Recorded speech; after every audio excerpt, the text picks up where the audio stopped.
भारतवर्ष का उत्तराखंड राज्य, जिसे देवभूमि भी कहा जाता है, अपने प्राकृतिक सौंदर्य, तीर्थ एवं पर्यटन स्थलों के लिए विश्व प्रसिद्ध है। इसके विकास में भारतीय रेल अहम भूमिका निभा रही है। राज्य में रेल कनेक्टिविटी और इंफ्रास्ट्रक्चर की अनेक विकास योजनाएं चल रही हैं, जिनमें नई रेल लाइन बिछाने का कार्य भी शामिल है। प्रधानमंत्री नरेंद्र मोदी जी के नेतृत्व में भारत आज तेज गति से आत्मनिर्भर बनने की दिशा में आगे बढ़ते हुए विश्व में अपनी पहचान बना रहा है। इस कार्य में योगदान देते हुए भारतीय रेल की आधुनिक, स्वदेशी तकनीक और विश्व स्तरीय सुविधाओं से लैस वंदे भारत एक्सप्रेस आज विश्व में भारत की प्रगति और आधुनिकता का उदाहरण बन रही है।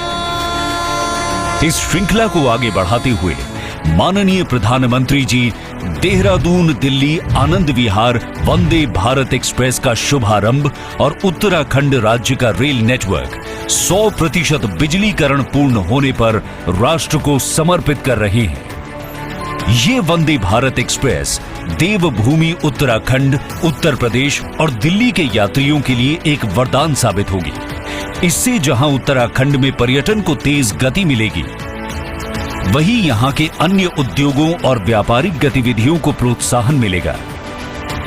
जब से ये आधुनिक ट्रेनें शुरू हुई हैं, तब से करीब करीब 60 लाख लोग इन ट्रेनों में सफर कर चुके हैं।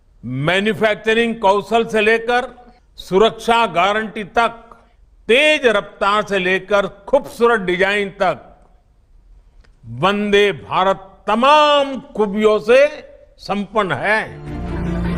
वंदे भारत एक्सप्रेस में लगाए गए जीपीएस आधारित passenger information system, touch free toilets, wifi infotainment सुविधा और गार्ड तथा ड्राइवर से बात करने की सुविधाओं ने इसे विश्व स्तरीय बनाया है। ट्रेन में मौजूद कवच, एंटी कोलिजन अवॉइडेंस सिस्टम व सीसीटीवी इसे सुरक्षित बनाते हैं। इस रेल सेवा से देहरादून और दिल्ली के बीच की यात्रा समय में कटौती होगी। केंद्र व राज्य की डबल इंजन सरकार उत्तराखंड राज्य के मौजूदा रेल नेटवर्क के विकास व विस्तार पर लगातार कार्य कर रही है। वर्ष 2013-14 से पहले जहां उत्तराखंड राज्य की रेल विकास परियोजनाओं का बजट 200 करोड़ रुपए वार्षिक से भी कम हुआ करता था, वर्ष 2023-24 में बढ़ाकर इसे 5000 करोड़ रुपए से भी अधिक कर दिया गया है।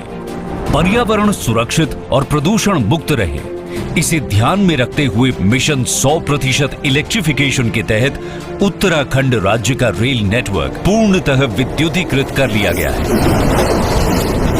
ये भारतीय रेल को वर्ष 2030 तक नेट जीरो कार्बन उत्सर्जक बनाने में महत्वपूर्ण कदम है। रेल नेटवर्क के विस्तार की दृष्टि से भारतीय रेल द्वारा पर्वतीय क्षेत्र में ऋषिकेश से कर्णप्रयाग तक 125 किलोमीटर लंबी नई रेल लाइन का कार्य भी तेज गति के साथ पूरा किया जा रहा है, जो यहां के परिवहन और पर्यटन की अनवरत विकास धारा बनेगी। रेल परियोजनाओं और इंफ्रास्ट्रक्चर से उत्तराखंड की प्रगति सुनिश्चित हो रही है। प्रधानमंत्री नरेंद्र मोदी जी के दूरदर्शी विजन को साकार करते हुए चलने वाली नई वंदे भारत एक्सप्रेस उत्तराखंड और राजधानी दिल्ली के बीच आधुनिक परिवहन का माध्यम बनकर एक नया युग आरंभ करेगी।